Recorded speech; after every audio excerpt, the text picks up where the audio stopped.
Hello, everybody. Welcome to Vanessa's Van Life Journey. I am Vanessa and I'm building out. I got to stop saying living in a van, and her name is Treasure because that girl gone. I am Vanessa and I'm building out a van, and her name is Sunshine.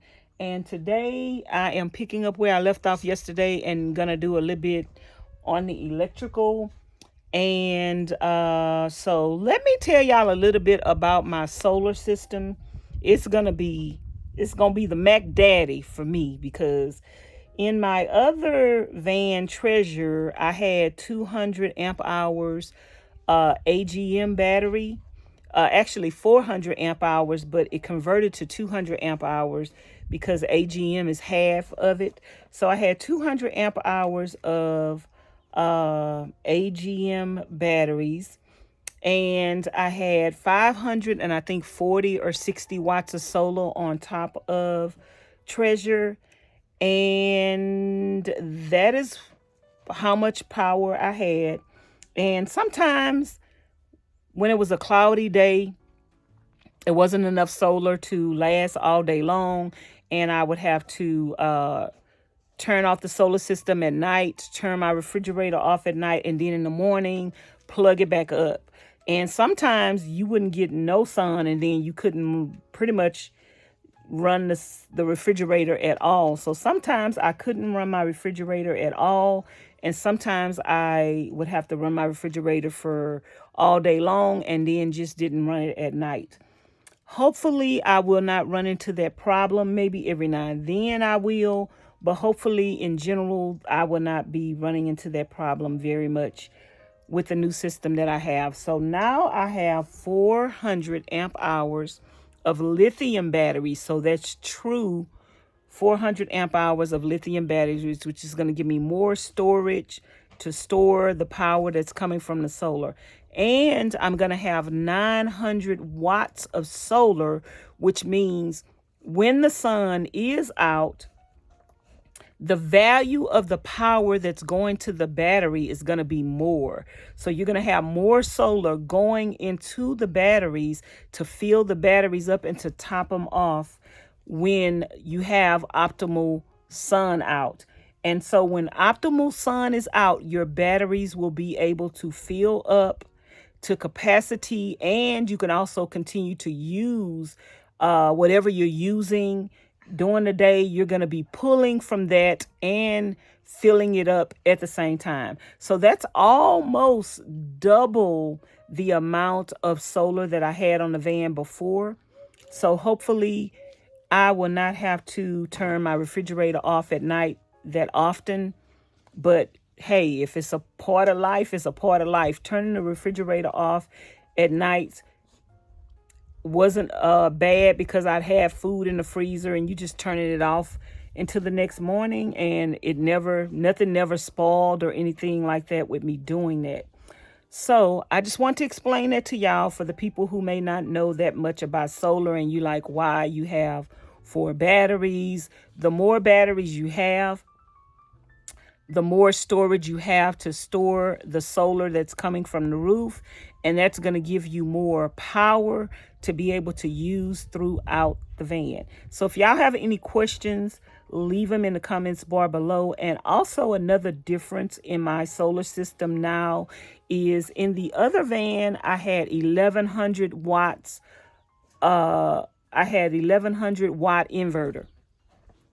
Now your inverter is what you plug things into, like your toaster and the microwave or whatever you want to get power from. That's not 12 volts. So the 110 or the 120 power, you have to plug that into a what am I saying? Am I losing my train of thought? An inverter. So my inverter was 1,100 watts, which most like big appliances are like 1,500 watts, 1,800 watts, 2,000 watts. So you would not be able to plug up anything that was over 1,100 watts. So I have a bigger inverter now. My inverter is 3,000 watts. So that would be able to run multiple things at one time. Sometimes I would have my refrigerator plugged up and then I would try to plug up something else and it would cut off because the inverter didn't have enough juice to run the refrigerator and other things that I was trying to run. Now that I have a 3,000 watt inverter, we should be able to run multiple things at one time. Inverters go all the way up to 5,000 watts and even more than that. The higher the watts you get, the more money that inverter is going to cost you. Inverters could cost you up to $300, $400, $500, $1,000, up to $2,000, $3,000 or more. So the more power that you're trying to pull, the bigger the inverter. If you want to run an air condition, you're going to need a big inverter and you're going to need a lot of batteries to store power, and you're going to need a lot of solar on top of your van. The main thing to me that's important to me that I want to power in my van at all times is my refrigerator. Like, I can live without air conditioning. I could live without a fan. I've done it for 3 years. When I go to campgrounds, I will plug into their power and I'll be able to plug my AC up for free because I'm going to have a portable AC. I'll be able to plug my AC up for free because I'm paying for it with the campsite. So whenever I feel like I want to be in AC, I will be somewhere where I can plug in and I won't have to be pulling from my solar. So the main thing that I want to run 24/7 on my solar is my refrigerator. That is so important to me in van life, being able to have food with you at all times, being able to have a cold drink, being able to have some ice. If you are not on the carnivore diet like me, being able to have some ice cream. Ooh, child, do y'all remember the little ice water from Dollar Tree? Girl, I'm gonna have to give that up. Oh, Jesus. That was such a treat in the summertime when it was hot to be able to have a ice water in your freezer and be able to just pull that out at any time. But yes, just to be able to have a freezer, you guys, that was like a luxury. When I finally got a refrigerator in Treasure, man, I'm telling you, that was a game changer. I didn't have to worry about a cooler anymore. I didn't have to worry about going buy bags of ice every day. I didn't have to worry about the ice melting. I didn't have to worry about the price of ice going up because, girl, it had went up to like $3 a bag. That was a lot. You could just buy some solar for after a month. I did the math, y'all. I'm going to tell y'all what I did. When I was doing van life, of course, I didn't have that much money. But every day I was having to go get ice because I'm trying to keep my food in the cooler cool. And then one day it dawned on me and I said, okay, I don't have all the money to get solar all at one time. But at least if I had one solar panel, that would be cheaper than buying a bag of ice every day. And I end up putting my solar panels on my Amazon wish list, and somebody ordered, I only had put 2 on my Amazon wish list, but somebody ordered 3 for me and ordered all the stuff that went along with it. That was something that was surprising to me because I was sitting there, girl, in the Texas heat. I thought, but wait a minute, y'all, this story has some very important parts to it.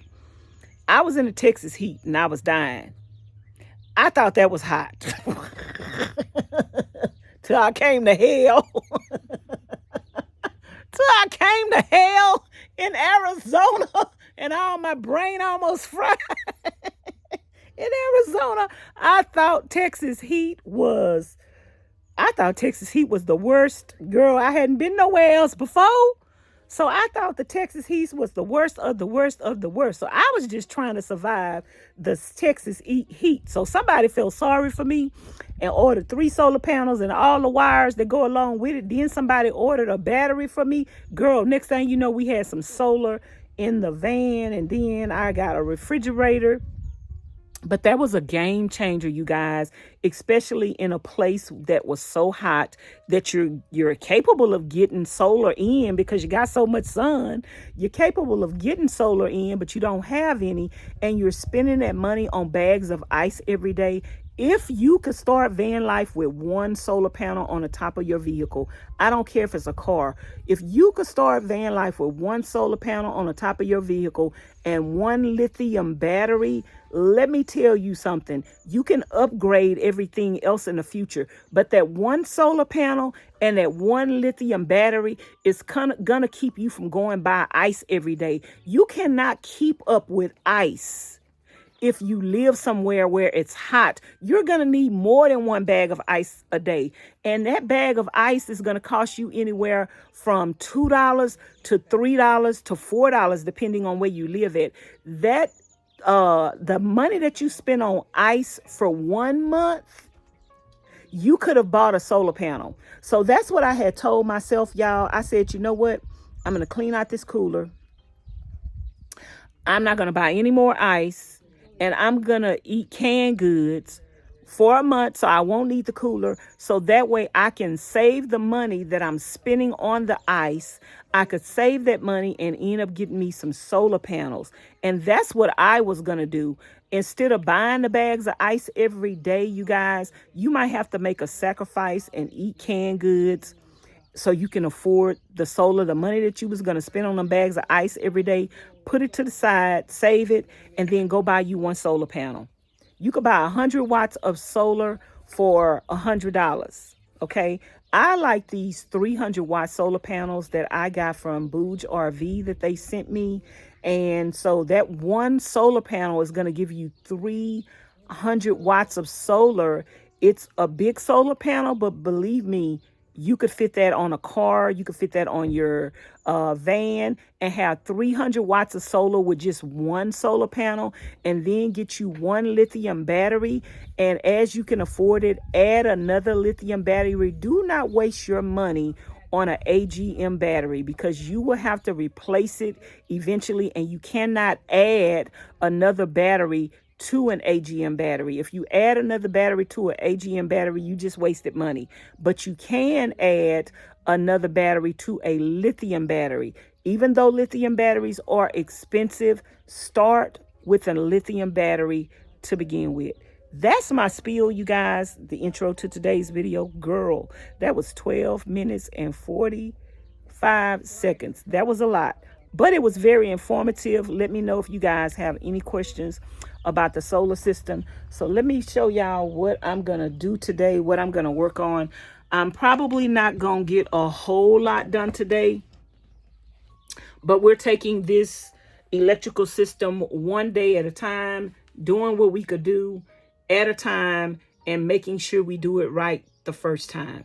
So let me show you guys exactly what we are doing. So yesterday I stabilized my batteries, and my batteries are screwed down, and I ran my wires to my battery, from one battery to the other battery to the other battery, from one battery to the other battery to the other battery. So you want to go in opposite directions. So this one is going this way, and then this one is going this way, and then this one is going to come back up. I'm going to connect this down here, and then I'm going to have another one come back up, and it's going to connect to my shunt, and then that is going to connect to my it's going to go from the shunt to the bus bar.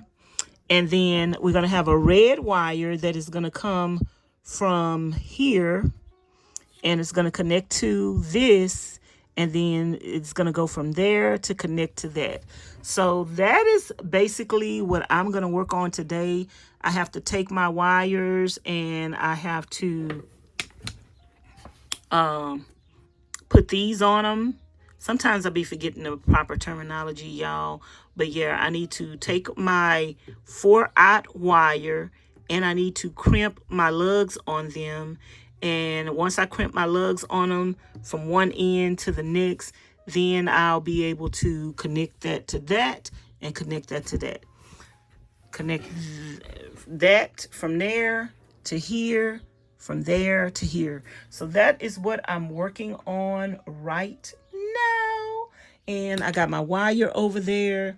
So I need to get my black 4/0 wire, and I need to measure from here to here and then cut my wire and then crimp them. Okay, you guys, so I have my 4/0 wire. Here it is. This is what it looked like. And this is very hard to cut. We just been cutting it on a saw, you guys. But basically, I'm just going to take this from here, and I'm going to see where I want to position my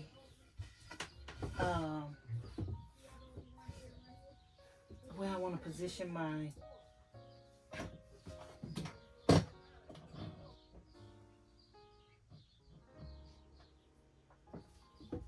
thing. And I think I'm going to cut this. I'm going to cut this right here. Let me mark this with the scissors. I'm going to cut that right there. And then I'm going to have some left over to do what else. I thought I was going to have to order some more. I'm going to have some left over to do what else I need to do. So that's what I'm about to do right now. I'm going to cut this, and then I'm going to crimp it. And I'm going to show y'all how to cut this wire and crimp it. Now, you may find some other ways on YouTube to cut it, but we don't have those tools, so a saw will work just fine. Saw. I have to find that mark that I made.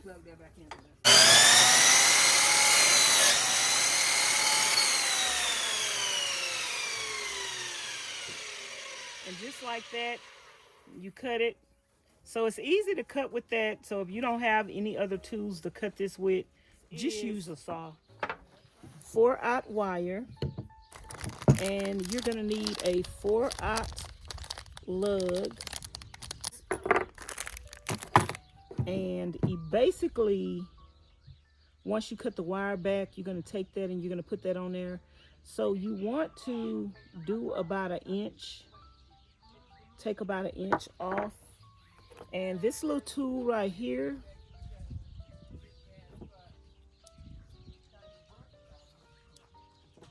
you can put this in here. Put that where you want. And just go around. This is a cool little tool Miss Charlene have. Just go around there, and it's cutting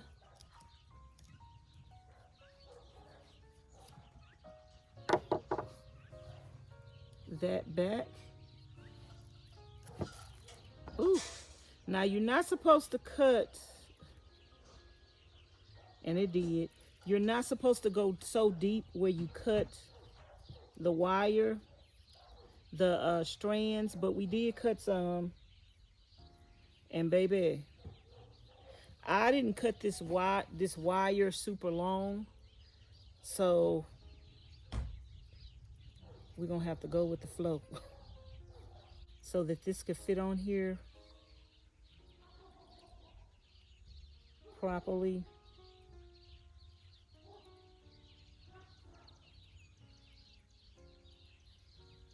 And see, that fits down on there. And so now what we need to do, we're gonna have to crimp this so that when you pull this, it won't come apart. Okay, y'all, so we got it in there, and I'm just crimping it down. Making sure the wire, I'm gonna turn this way, making sure that wire is pushed all the way in. And you crimp down on it. The more you crimp, the tighter it's gonna get. And it's gonna make this connection.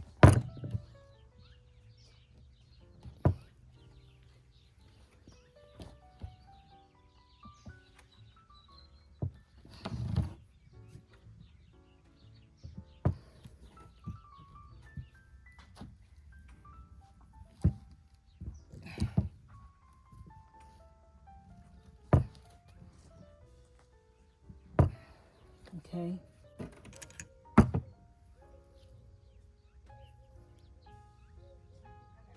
And then you want to pull it and make sure you can't pull it out. So you make sure you can't pull it out. And then you're going to take your heat shrink and put your heat shrink over here. And you're going to eventually heat shrink this like this so you can't see the metal at all. So I'm going to do the same thing to this end. We're going to take back about 1 inch of this. I'm going to do it like this. And I'm going to try not to go so deep because I don't want to cut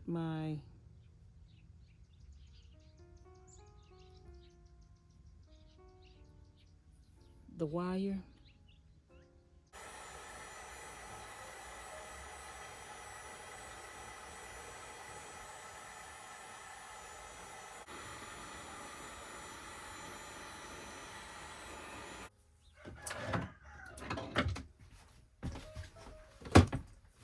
Okay, you guys, this is called a shunt, and this is what is going to communicate with the battery in order to let you know the readings of the battery. So this is like your battery monitor. So that is a shunt. So we're actually going to connect from the farther end of the battery all the way to the shunt. So, and you want to clean this out off before you connect anything. You want to clean it off. So I am going to take some alcohol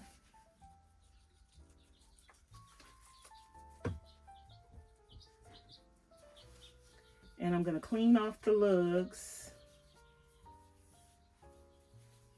that I'm connecting to. And we're going to clean off the one on this end too.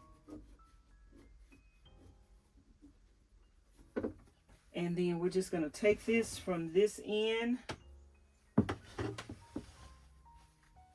to this end. We don't have any power connected right now, so none of this is connected to the solar. So we actually don't have any electrical running through right now. So we don't have to worry about getting shocked or anything like that. So, okay, you guys, so I connected this right here. So we have 2 on that one and they're tight. And now I'm going to have to connect this to this. So I'm going to have to move this one closer so I can get that to connect like that. So that's why I didn't want to screw this down at first, because I wanted to see like exactly where I was going to have to place this. So I'm going to have to place that like right here in this vicinity because of the way I got this wire turned. It could have been a little longer, but it's not. So or if I want to, like, I could actually bring this stuff over here like this. I could bring this over here like this, or I could just have it like this and have my wire like that. So yeah, I'm gonna put that somewhere right here so this can reach to it and it won't put that much strain on it. Okay, you guys, so I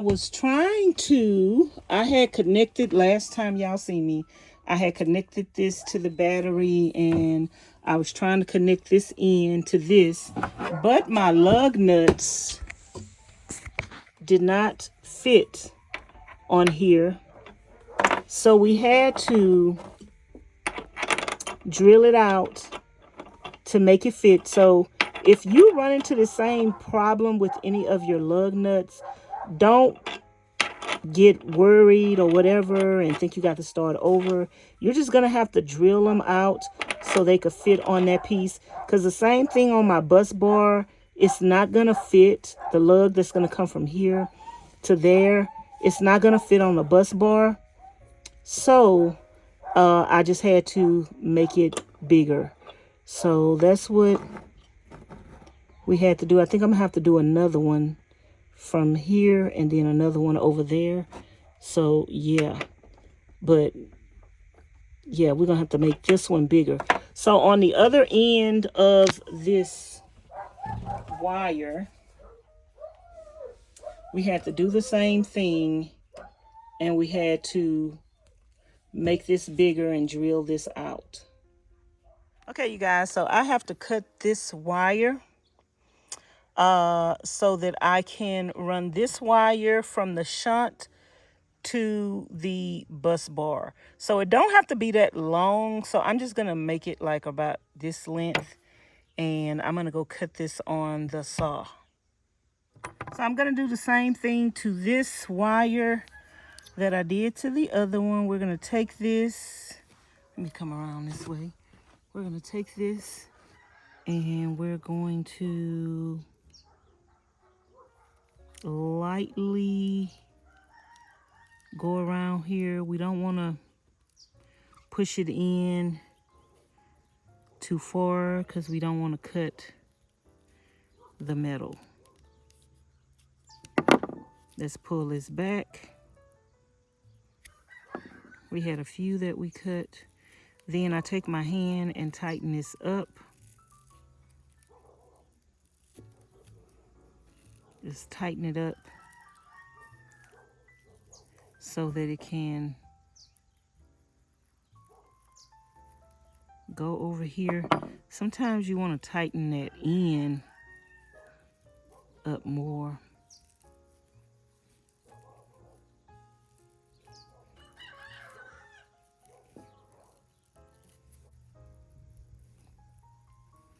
Make that go up in there.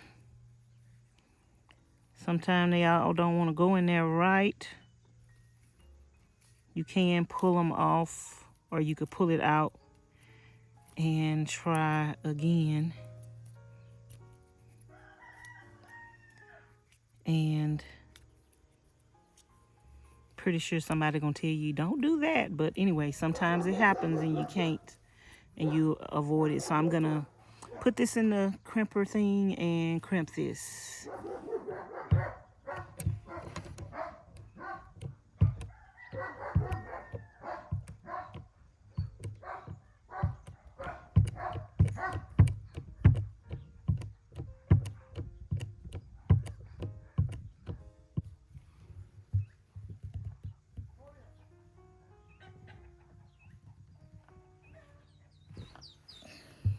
Because we drill this out, I'm using my deburring tool to smooth this out. And I'm doing it on both sides.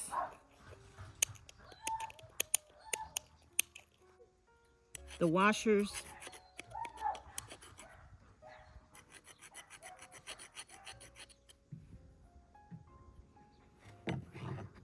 The washers and everything.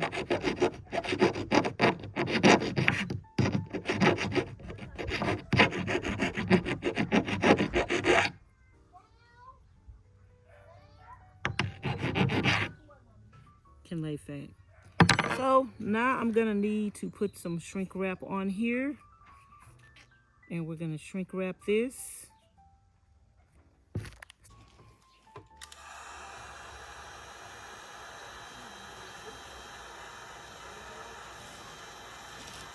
I got everything from the battery, the negative side connected, parallel, parallel, parallel, negative, negative, negative, negative to the shunt. This is the battery monitor. This is what's going to be able to tell me what my batteries look like, how much storage I have in my batteries. And then this is my bus bar. This is where all my negative wires from my control controller and inverter and anything else that I need to come here is going to come here. So I'm through hooking up the negative side. The only other negative thing I got to hook up to this tomorrow is I need to run my negative wire from the bus bar to the ground, and then I need to connect my positive from the battery to the cutoff switch to the bus bar. So I'm going to work on that tomorrow. And yeah, so that is what I'm doing. That's what I did today, y'all. It took a while because I had to wire it, put the lugs on it, heat shrink it, and grind that out and drill it out and make the hole bigger, and then deburr and do all that. So that is what I got accomplished today. And I did do some more stuff today in the inside of the house that I didn't show you guys. So yeah, I had other things that I wanted to do in the house today. So I didn't really do that much in the van as much as I wanted to do. So, but I got something done today. We are getting something accomplished a little bit at a time. And eventually, next thing you know, it's going to be through. It's going to be over with. So thank you guys for watching and tuning in. If y'all have any questions, leave them in the comments bar below. Don't forget to like, comment, share, and subscribe. Hit the notification bell to be notified each and every time I upload a new video. I appreciate you guys, and I love you guys, and I'm taking you guys along the journey of my van build. This is my van build vlog. So let me know if you guys have any questions. Thanks for watching. Bye now.